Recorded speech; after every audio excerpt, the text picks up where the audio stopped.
চোরটা সবসময় ওখানে কি করে চলে যাচ্ছে? কে রেখে দেয় ওখানে?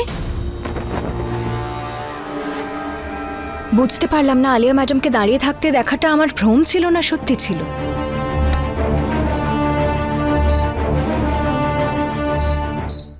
না না, আলিয়া এত বড় মিথ্যে তো বলতে পারে না। আমি একটু বেশি ভাবছি, আমার ভ্রমই হবে এটা। আমি এক্ষুনি গিয়ে দেখি আলিয়া ম্যাডামের কিছু দরকার আছে কিনা।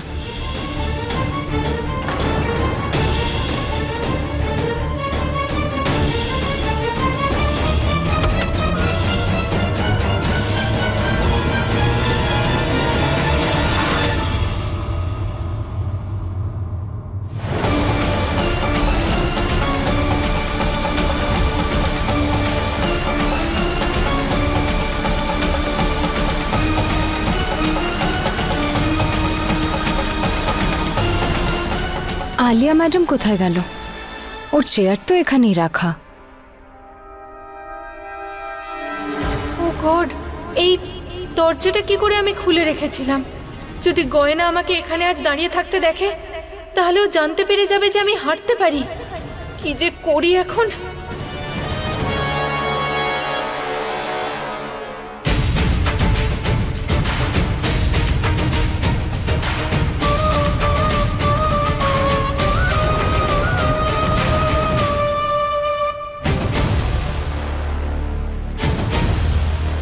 চেয়ার ছাড়া কোথায় চলে গেল?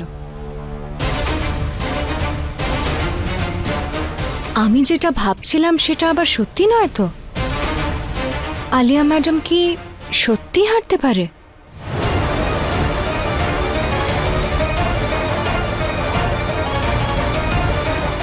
বাইরে গিয়ে দেখি একবার।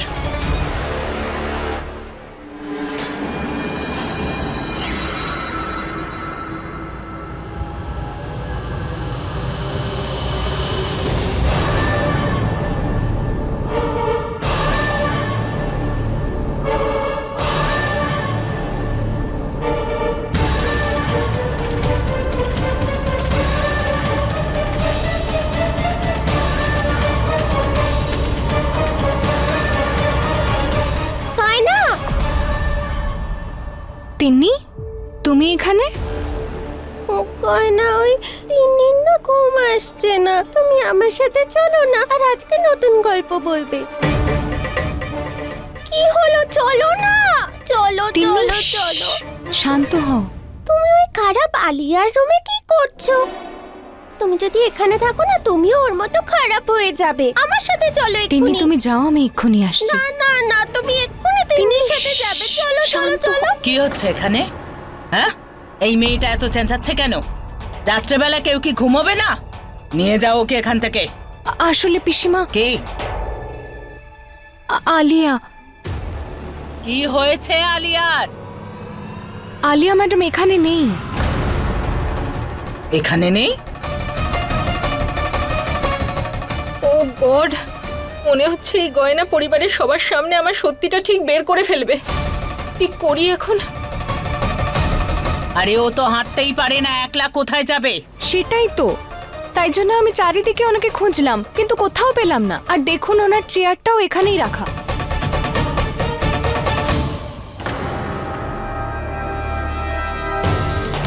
যদি হুইল চেয়ারটা এখানে থাকে, তাহলে আলিয়া হুইল চেয়ারটা এখানে রেখে কোথায় যেতে পারে?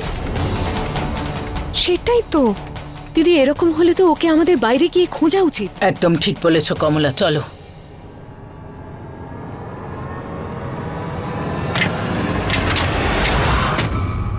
এই আওয়াজটা কোত্থেকে এলো?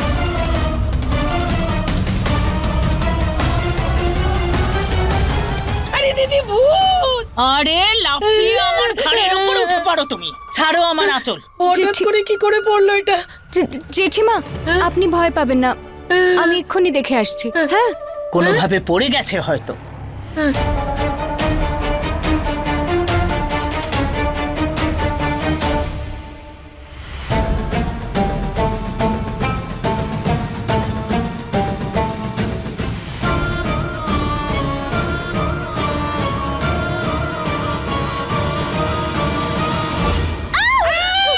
হে ভগবান, এই বউটা না আমার কানের পর্দা ফাটিয়ে দেবে। আমার আঁচল ছাড়ো।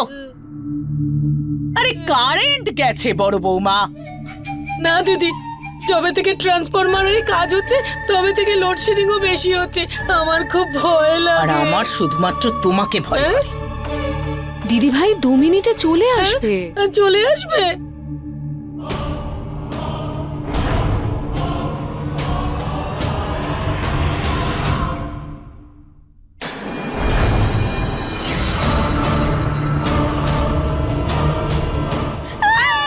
দিদি আমি বলেছিলাম এখানে ভূত হে আছে, এখানে ভগবান, ভূত আছে। এখন আবার কি হলো? ভূতের উল্টো পা, দেখো দেখো ওখানে, উল্টো?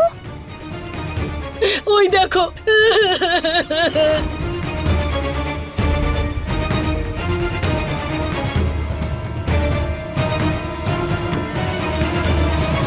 চলে এসেছে, এই কারেন্ট চলে এসেছে। এখনো দেখা যাচ্ছে।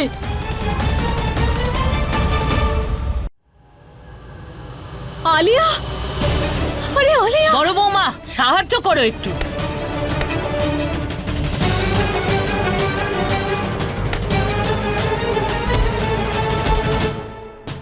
দেখি,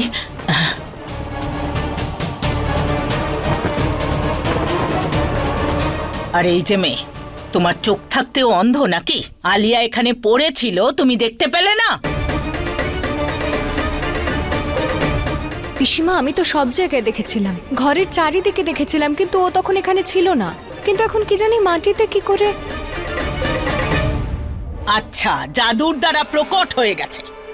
আলিয়া, মা কি হয়েছে মা? তুমি ঠিক আছো তো?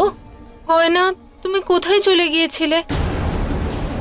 আমি কতবার ডাকলাম তোমাকে, আমি তো ঠান্ডায় কাঁপছিলাম পুরো। আর এসি রিমোটটা এত দূরে ছিল যে আমাকে চেষ্টা করতে হলো ওদিকে যাওয়ার জন্য। আর ওই চেষ্টা করতে করতে আমি পড়ে গেলাম আর যন্ত্রণার চোটে অজ্ঞান হয়ে গেলাম। তুমিই ছিলে?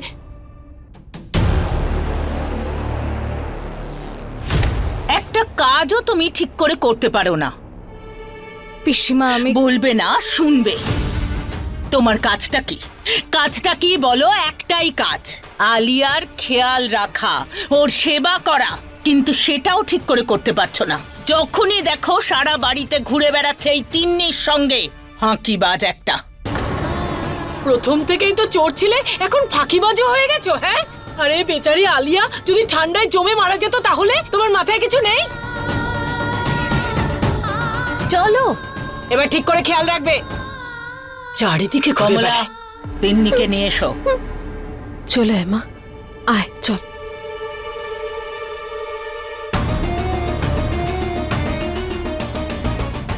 আলিয়া তো ঘরে ছিলই না, আর আমি তো সব জায়গায় দেখেছিলাম, কিন্তু হঠাৎ করে উনি কোত্থেকে এলেন?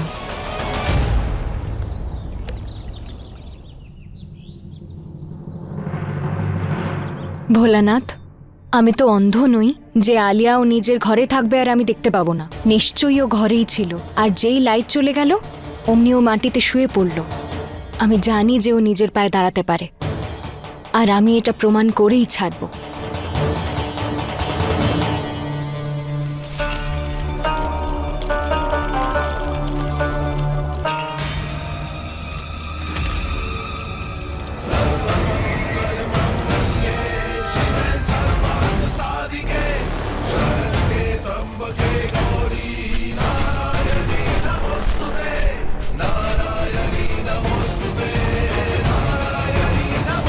মন কোথায় থাকে তোমার? এক্ষুনি আগুন লেগে যদি একটা বিপদ হতো তখন? আরে এত কি ভাবছিলে যে হুঁশই ছিল না তোমার? আমার কথাই ভাবছিলে নাকি?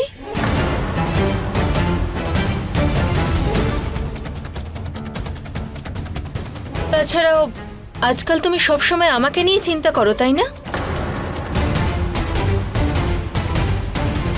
আয়ুষ, কি হয়েছে বাবা? কিছু নয় পিসিমা, গয়নার একেবারে মন নেই নিজের কাজে, নিজেকে পুড়িয়ে ফেলছিল এক্ষুনি। শোনো, দশমীতে রাবণকে পোড়াতে হয়, নিজেকে নয়। নিজেকেই রাবণ মনে করছো নাকি তুমি? আপনি হয়তো ভুলে যাচ্ছেন পিসিমা, মা সীতাকেও অগ্নি পরীক্ষা দিতে হয়েছিল।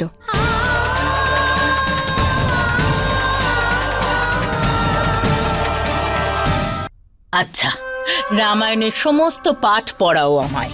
মুখ তো খুব চলে দেখছি, হাত পা চলে না নাকি? মনে রাখবে, পুজোতে অনেক কাজ আছে, মনটা সেদিকে দাও। আর আমি আর কোনো নাটক দেখতে চাই না, বুঝেছো? নাটক তো ও করবে না, নাটক এবার আমি করব। এই যুগে গয়নার জন্য রাবণ আমি হব, আর আমি ওকে আয়ুষ্মানের থেকে কেড়ে নেবই। এইবারে ও হারবে, কারণ আমি এবার এমন নাটক করব সবাই ওকে এত ঘৃণা করবে যে ওর মুখটাও দেখতে চাইবে না। যুগ যাই হোক না কেন, রাবণকে প্রত্যেক যুগে হারতেই হয়।